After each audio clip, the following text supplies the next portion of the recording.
Where else can you find peace except on a mountain top?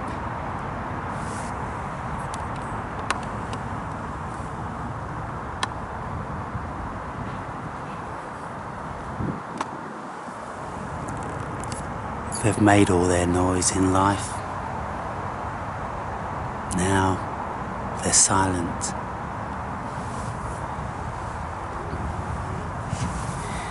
And that's one of the reasons I love it here.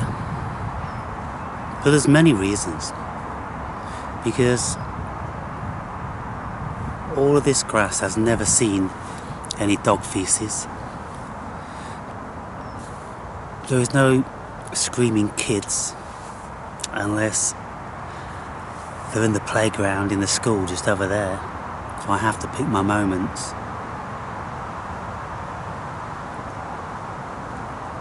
Nobody that's going to be bothering me here, unless of course someone's got an issue with my short shorts.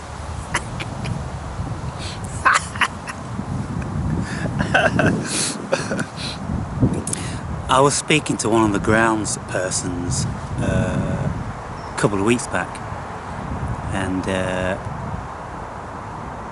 he knows everything that's gone on in this graveyard, of course, and he knows me. We've been having a chat for years, and there was one woman from the council that was complaining about my shorts, and I said, well, I don't really get the problem with shorts. She says, well, they're short shorts, aren't they?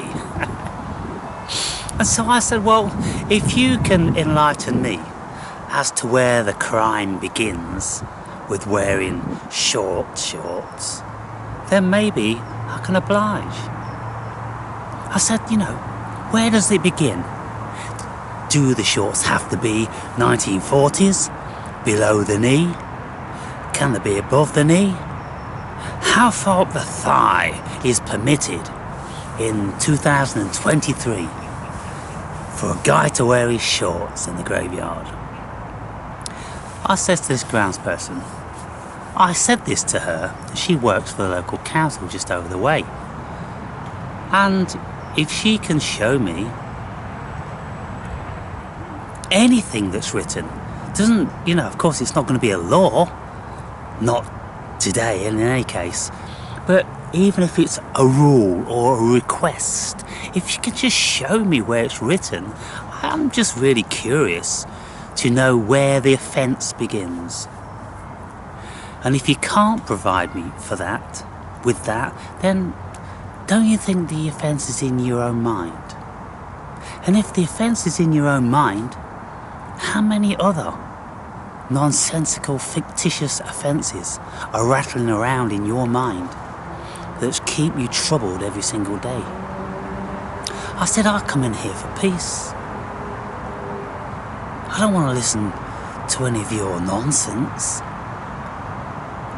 In actual fact, I might call the police myself.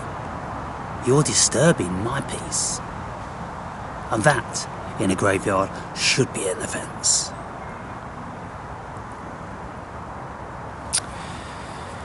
So, I don't think you guys are tired of me talking about God at this moment in time.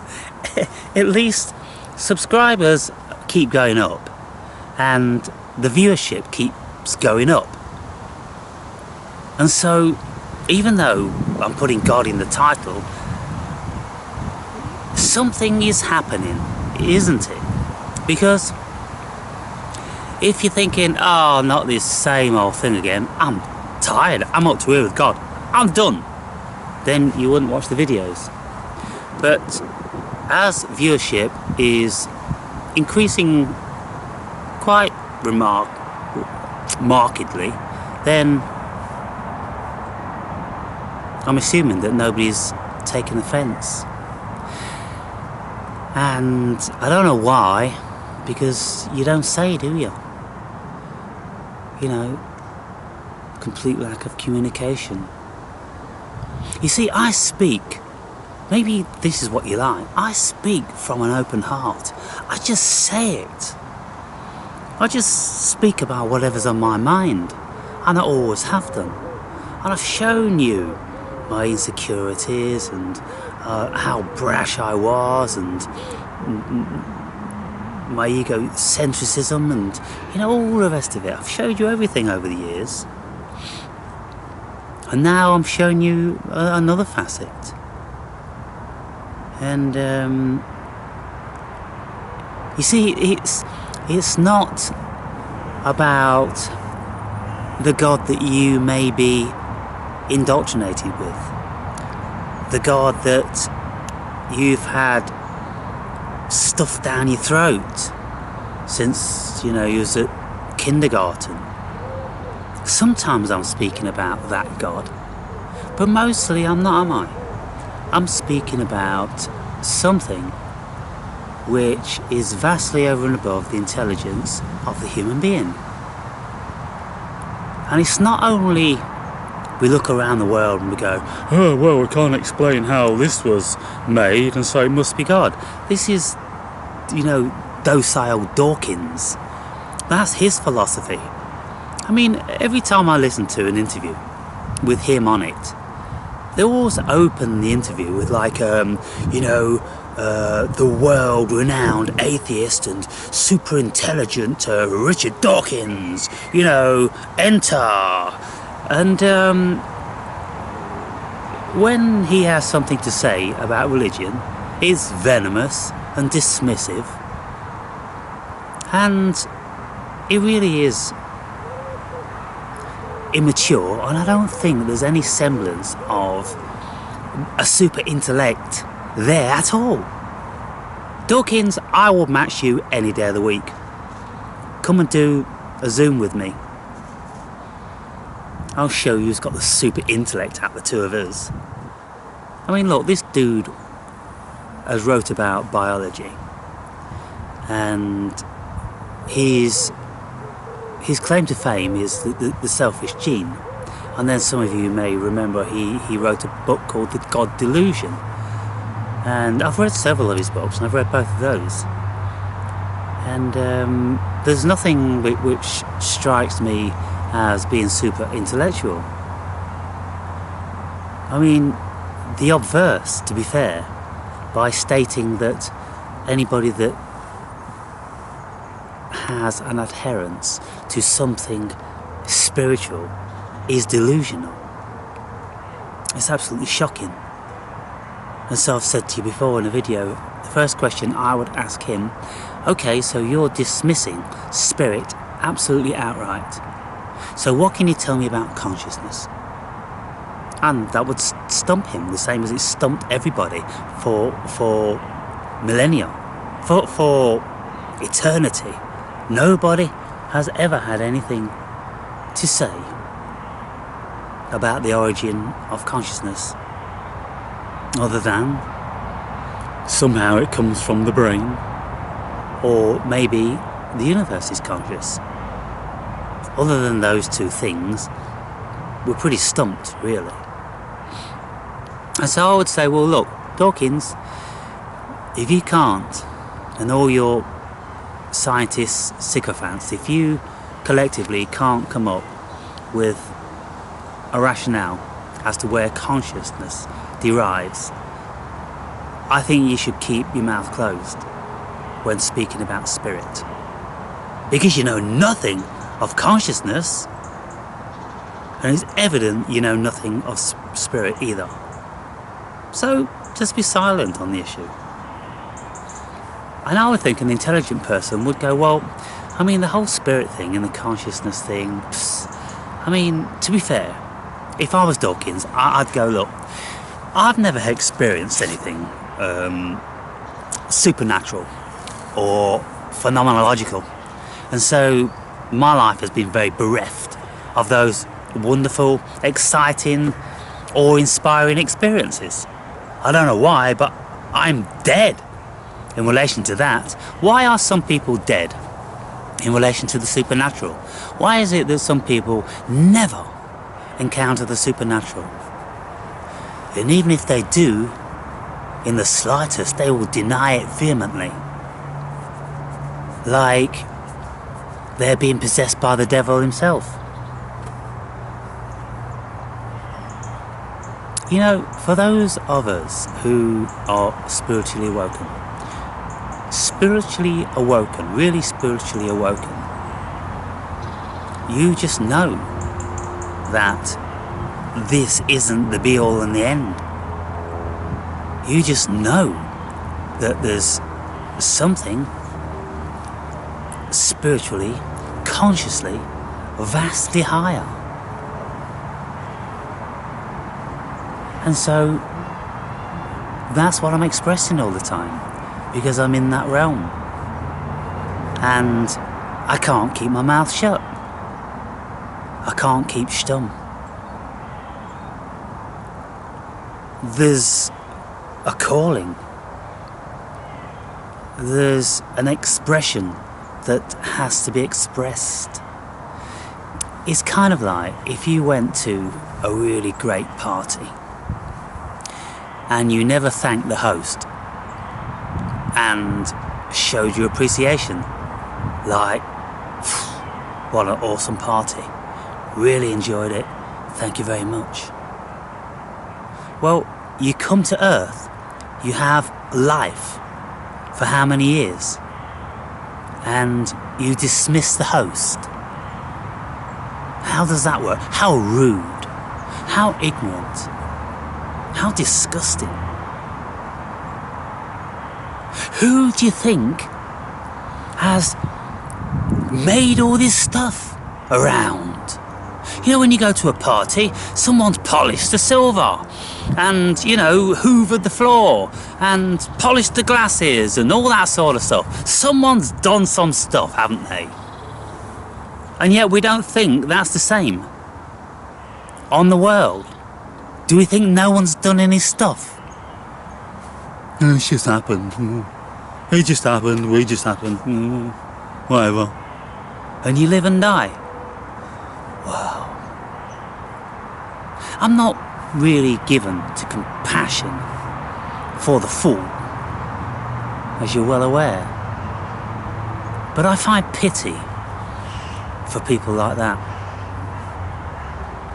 I do find pity for probably the vast majority of the people buried in this graveyard that never knew where they came from and why, and where ultimately they'll be going back to.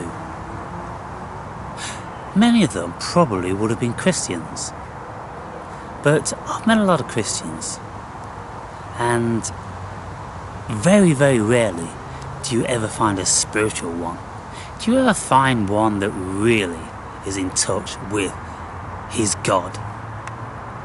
The vast majority of them, I've seen them hurrying around, clutching fast their Bibles and walking with a sense of importance, you know, showing other people around, you know, how important they are and, you know, how connected they are and all this stuff. And yet you speak to them, there's nothing there. And if you ask them a question, all they do is just have to flick frantically through the book and look for what's written. And I would say to these people who have highlighted just about every single word in the Bible in multicolours, I'd say, what do you think? When I'm speaking to you, I'm not asking you what the Bible says. I'm asking you, what do you think? But it seems to me you don't think. All you've done is learned how to parrot that book. And it's shocking.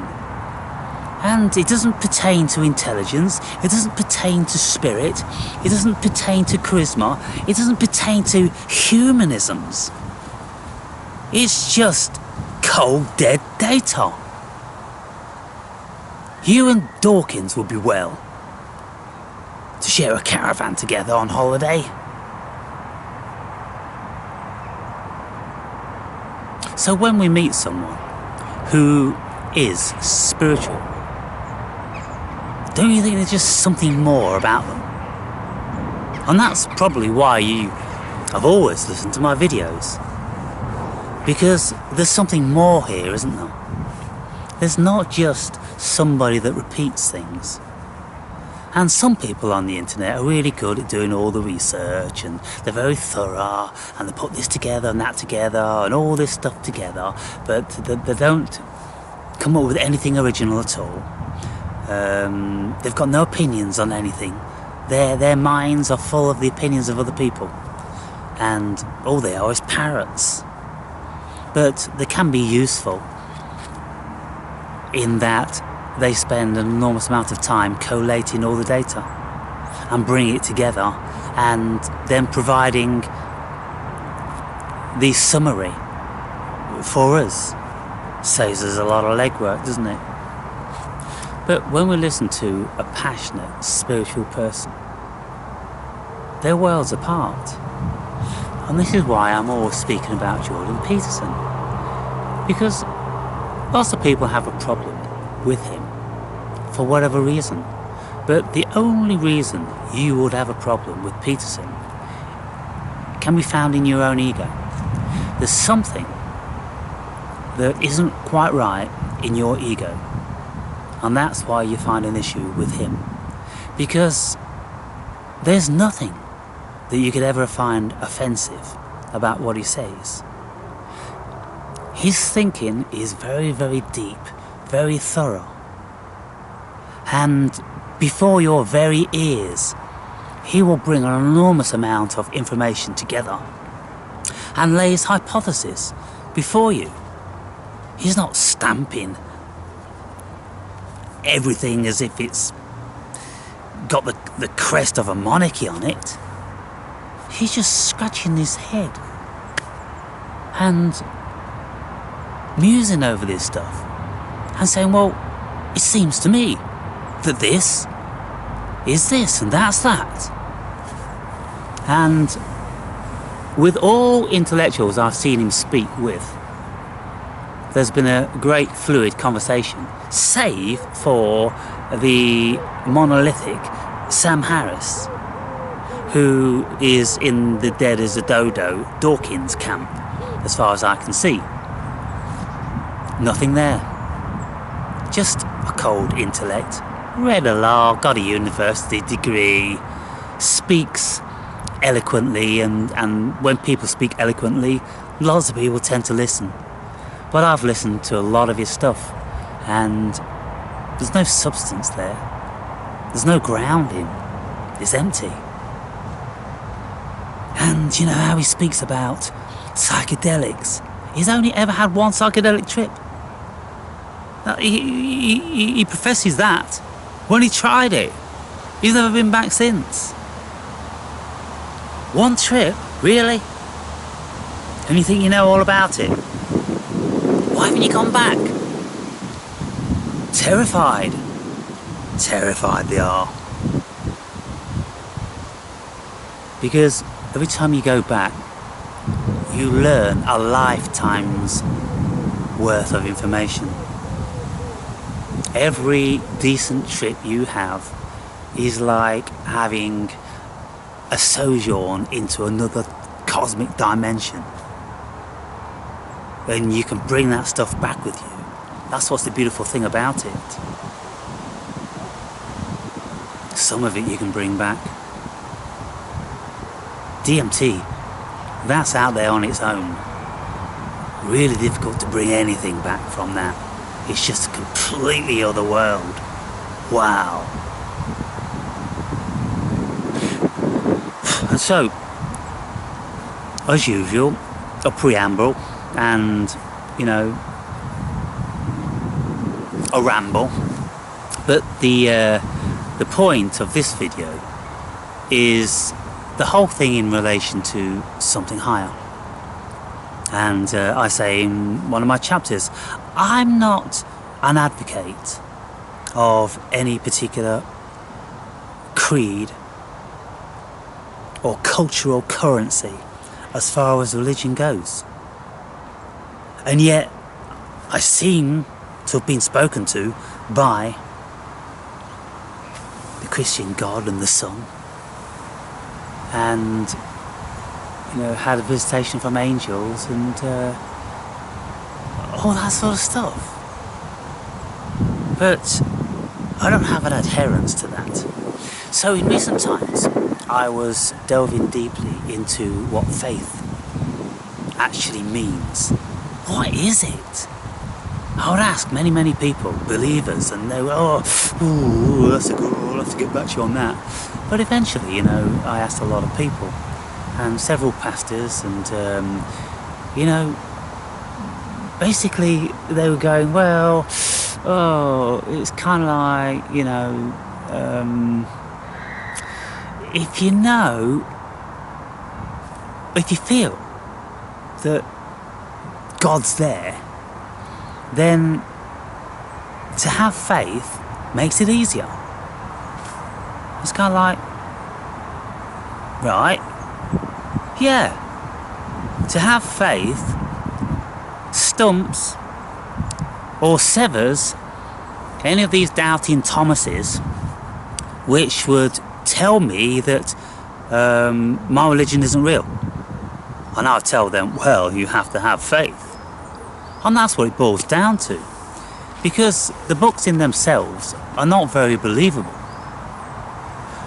And if you're going to believe these tall stories without looking silly, then you have to invent something else. And that something else is then faith. And I write in my latest chapter, if faith as a concept didn't exist, then nor would religions, because they couldn't have stood the test of time, because all religions relating to a deity which can't be proved are premised in faith. And so there's nothing tangible there for most people. And so the people I spoke to, clutching their Bibles and telling me how Jesus has helped him, how God's shown him the way, and without God and Jesus, he'd be completely lost and he probably wouldn't be alive, and all this sort of stuff. And I'm like, well, tell me how God speaks to you. Through the Bible, they'd say. And I say, doesn't he speak to you any other way?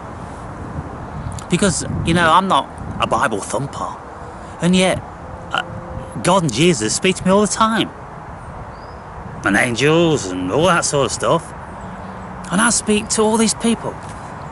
And they wouldn't have had anything like I've had. And I'm like, wow. But you have faith. So I was like, okay, I'm getting somewhere now. Having scrutinised all these people's hypotheses and looked into their psyches to see what the substance of their belief and faith was, just a hope. Hope is the glue that held it all together. Whereas people like myself, who have actually had legitimate experiences with the supernatural, well, we don't need faith, because we have knowledge and experience. And so, whilst I was in a quandary of trying to intellectualize and rationalize faith, I realized, well, it can be rationalized in that if somebody doesn't know God, then they need faith to keep them trying to find God. And so when anybody ever says to you that they have faith, it's simply because they don't have knowledge. You hearing that, people? If people tell you they have faith, it's simply because they don't have knowledge or experience, personal knowledge, experience. Because as soon as they have this personal experience, then they don't need faith anymore.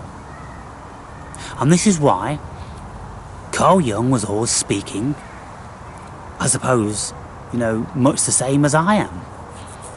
He'd always incorporate God into the equation somewhere, like Jordan Peterson. And that's why Jordan Peterson, loves Jung so much, because they drink from the same fountain. And I do too. And I can't speak about anything without incorporating spirit, because everything is spirit. And I believe in the whole essence of whatever it was I was speaking about. If I didn't incorporate spirit, you see, it'd just be dead. It'd be lifeless. And so, when we look then, and people speak about faith, and that's the backbone of their belief and the substance of their religion, you can see that it's empty. It is empty. Guys and gals, I'm sorry if you are one of these people whom I'm addressing now, saying that faith is empty. But don't you think it stands to reason that if you had real experience, you'd no longer need faith? You just wouldn't. It becomes obsolete in an instant. And so then, Carl Jung, when asked, so do you actually believe in God? He'd say, no, I don't believe. I know. And so, when you know, the whole world becomes very, very different. And when you start to investigate what God actually is, and it turns out that at the very least you are a part of God, and everything else is a part of God. So one of the viewers sent me a link, and it was about this I would think is a young university student, may have even have not been that old, and the video was recorded in the 60s. It looked about 1965 from the cars, and there was an interviewer interviewing this teenager, I suppose, about what he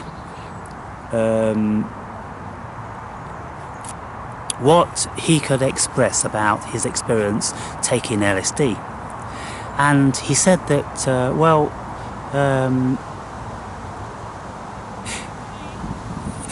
before I took LSD, I would have lots of problems with lots of things, because I would have considered them all out there and, problematic and not part of me. And so therefore I'm, feasibly within, my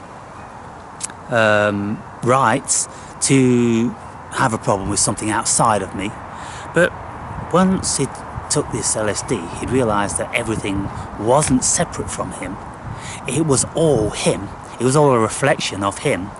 And then the interviewer said, well, what do you mean it's all a reflection of you? He says, well, it's all being perceived in here. Everything out there is all being perceived and experienced in here. So it all has to be a reflection of me, doesn't it? And that's a beautiful thing coming from a young kid.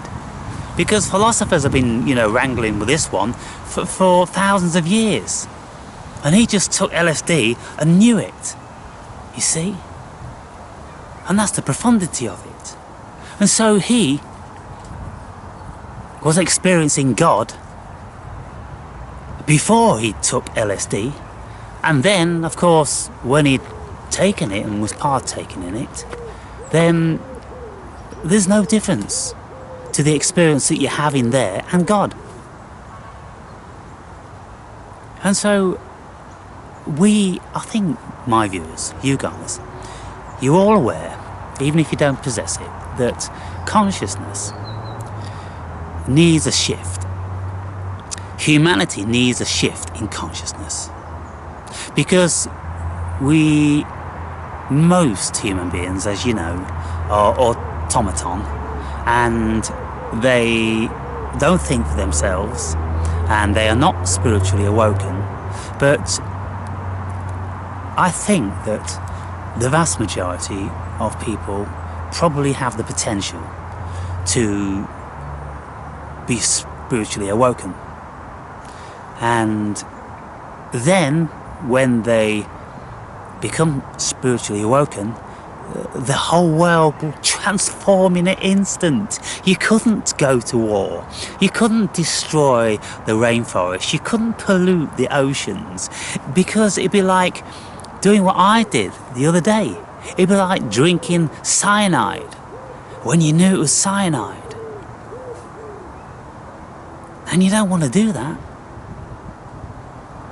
And so we would all just feel the pangs of polluting our own bodies, which the world would be, and each other, because we could see no difference.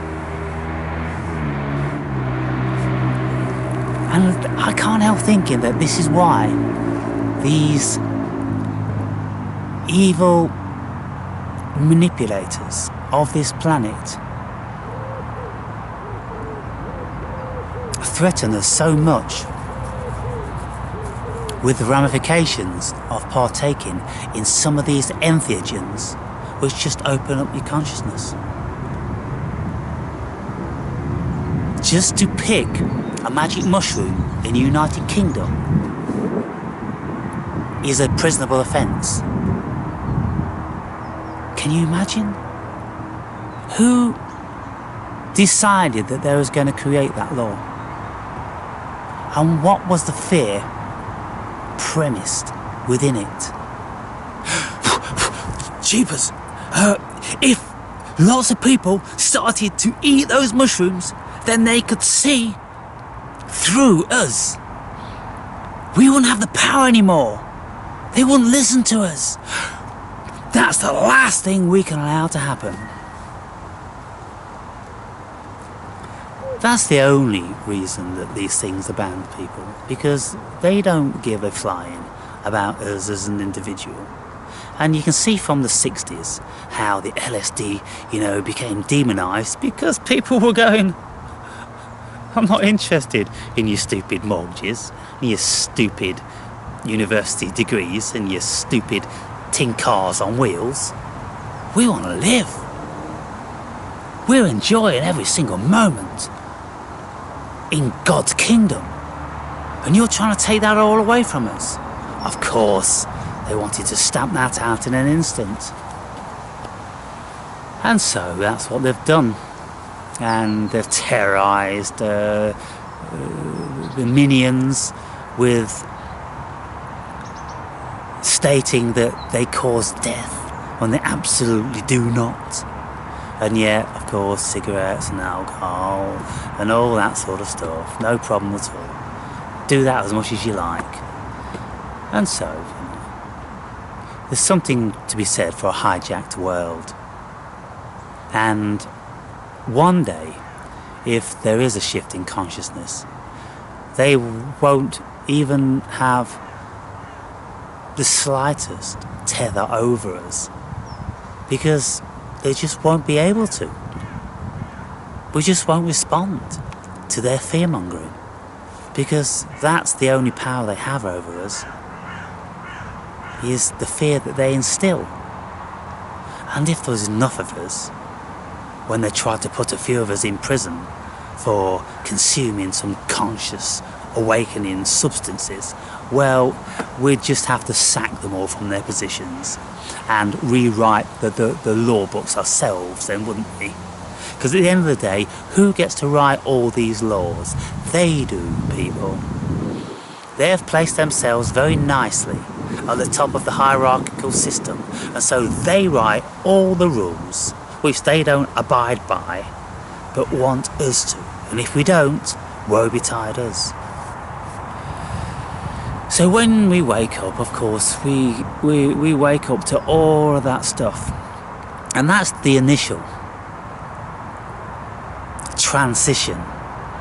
But once you've done that, then there's another transition where you just exit having anything to do with that.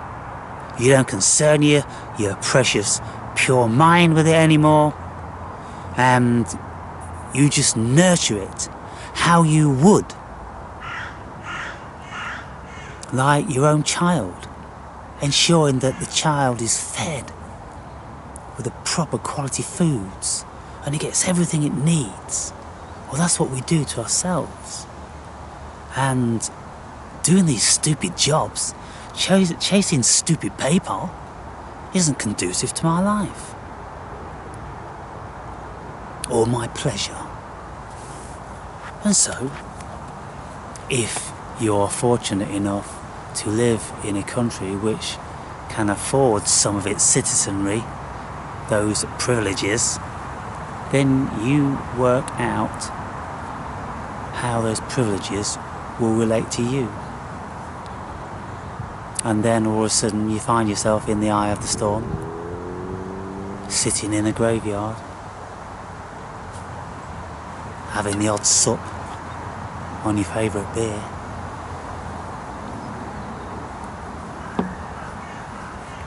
With the sun on your face,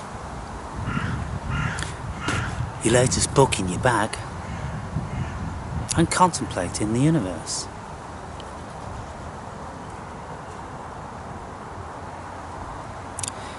And so I was just wondering, what do you see, from time to time I get Bible thumpers. They've got something to say about what I'm saying about their Jesus. They think Jesus is their Jesus. And they've got something to say about their Jesus if something is being said outside of their egoic vision of what their Jesus is and their interpretation of the Bible. But I want to know what the average awoken being thinks about this spiritual stuff. What do you think about the notion of God? Do you ever think about it? I mean, just for a few hours, apply your mind to it and ask yourself, what do you really think? And why? And all these videos the Awakened Brave has been making, is there any substance to what he's saying? You know, he seems to, be pretty well into it. And he's not a stupid guy. I've never had him down for being a stupid guy. So what is it I'm missing? Because, a couple of you say like, you're better than this, Aaron. Better than what? Better than speaking about God. Better than speaking about the creator of the cosmos. Better than speaking about the highest of the high as far as intellect goes. I don't think I am better than that. I don't think, to be fair, I even come close. And so anything I say in relation to those things, I consider it a privilege that I'm able to.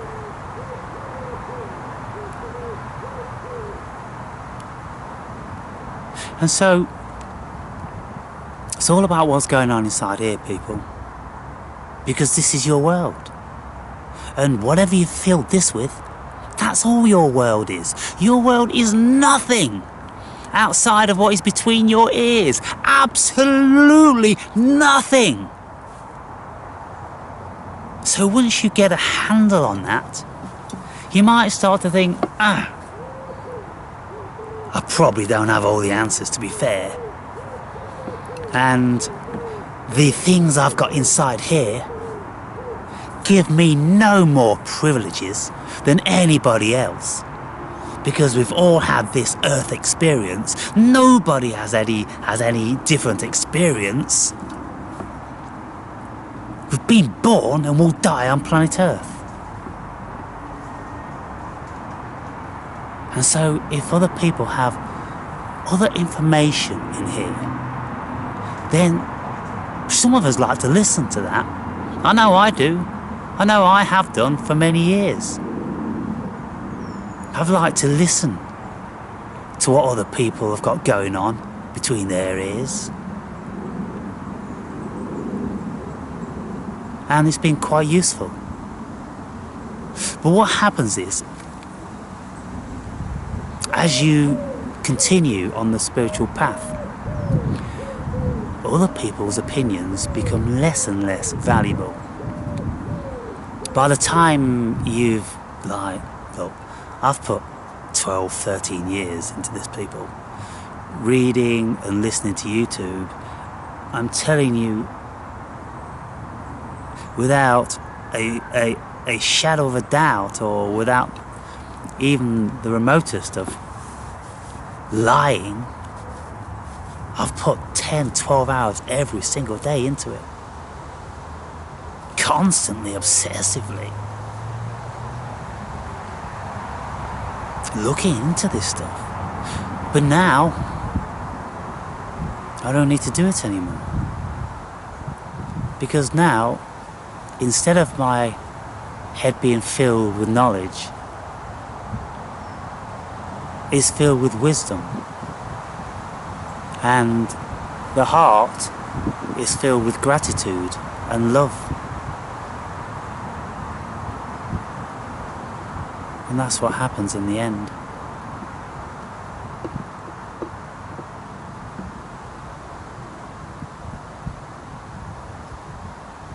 And so, a friend of mine, he says that I'm getting a little bit distant,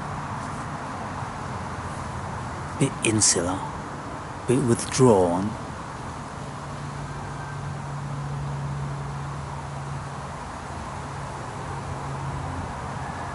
Well, I'm not in a cave, I'm not in a monastery, and I do actually leave my apartment each and every day, and so I'm not that far gone. But I'm no longer interested, for the greater part, in most people's opinions. Because unless they are very, very profound and well thought out, there's no value in them. And I'll just be wasting my valuable time. And that's why I'm very, very selective about the things I read and the people whom I listen to. And even more selective about the people I keep company with. Because I've done all that stuff. Wasting years of my life with dead-end people and doing dead-end things. I don't do anything with a dead end anymore. It's all open. Everything's open and infinite.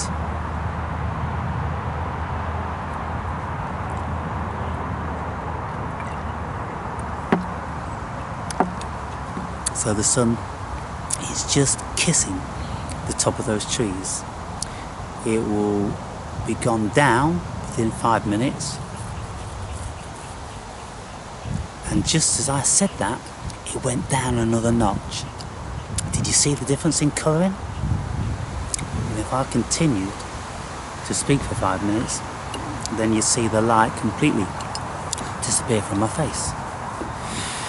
So anyway, that's it for today. I'm 7 pages through the new chapter. I got through pretty quick. I've been on that chapter now a couple of days.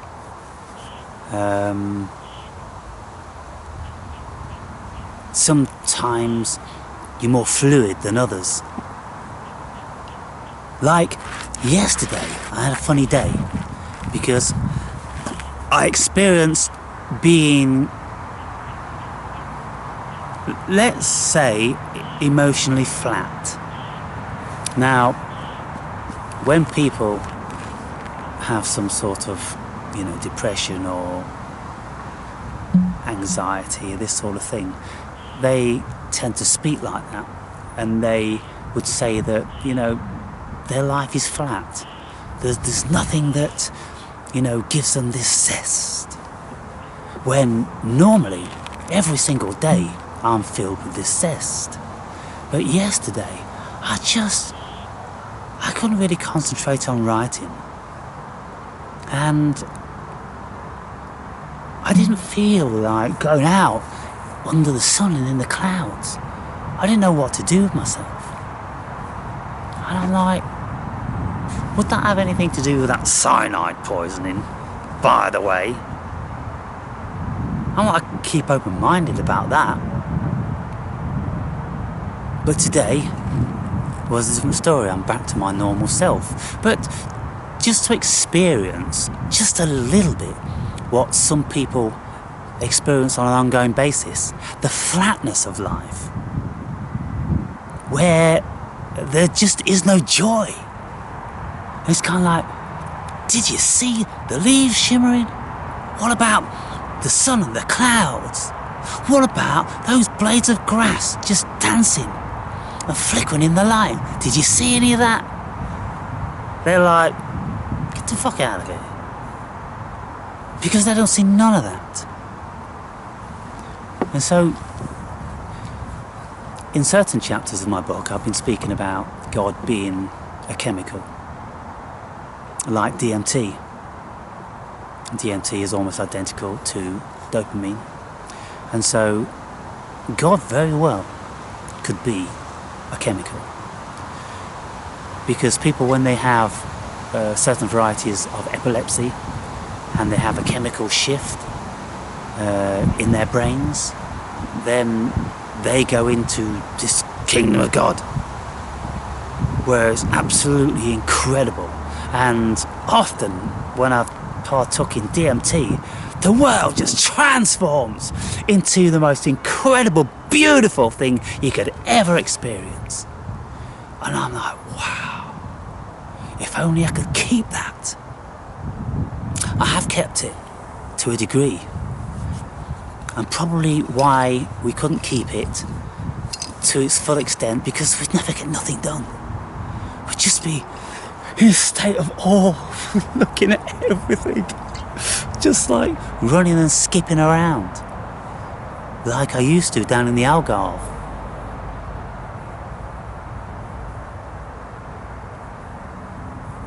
Yeah. So there's certainly something to be said. In this book, guys and girls, I'm looking at lots of possibilities of what God could be. Could be just, you see, I'm moving into now the next chapter, maybe even this chapter, would be the psychology of religion, where I'm going to be saying, well, religion basically is the first human psychology.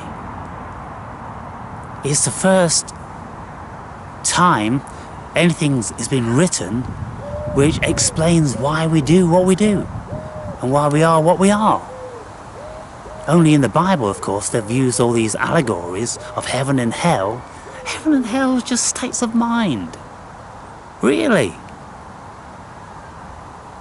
And so I'm not sure whether our whole existence is just a state of mind, and everything else is just invented.